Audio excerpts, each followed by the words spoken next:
সাথে রয়েছে দুজন, এক জোরে বাঁধা দুটি প্রাণ, আসলে আসুক। ঢালিউডের ক্ষণজন্মা নায়ক সালমান শাহর মৃত্যুর 29 বছর পর নতুন করে আলোচনা এসেছে। সম্প্রতি আদালতের নির্দেশে রমনা থানায় দায়ের করা হয়েছে হত্যার মামলা।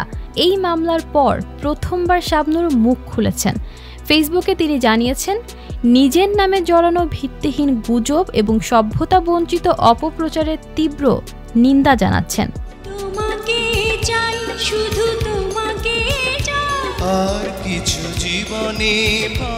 সালমান শাহ ঢাকাই চলচ্চিত্রের এক অপ্রতিদ্বন্দ্বী নায়ক। মাত্র 4 বছরের অভিনয় জীবনে 27টি সিনেমায় অভিনয় করেছেন তিনি।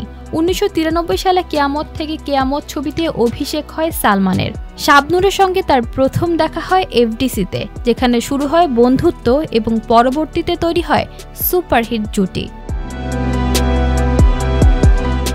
সালমানের মৃত্যুর 1996 সালের 6 সেপ্টেম্বরের ঘটনায় ঢালিউডে ব্যাপক শোক ছড়িয়ে পড়ে। পরিবারের দাবির পরও কয়েক বছর আগে এটি আত্মহত্যা বলে রায় দেওয়া হয়। সম্প্রতি আদালতের নির্দেশে মামলা হয়, যা রমনা থানাকে তদন্তের জন্য দেওয়া হয়েছে।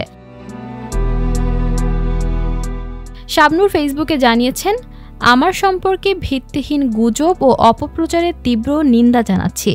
সভ্যতা বঞ্চিত তথ্য প্রচার থেকে বিরত থাকার জন্য সবাইকে অনুরোধ করছি।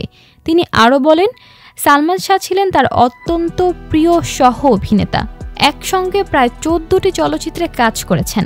সালমানের অকাল মৃত্যু শাবনূরের চলচ্চিত্র ক্যারিয়ারেও গভীর প্রভাব ফেলেছিল।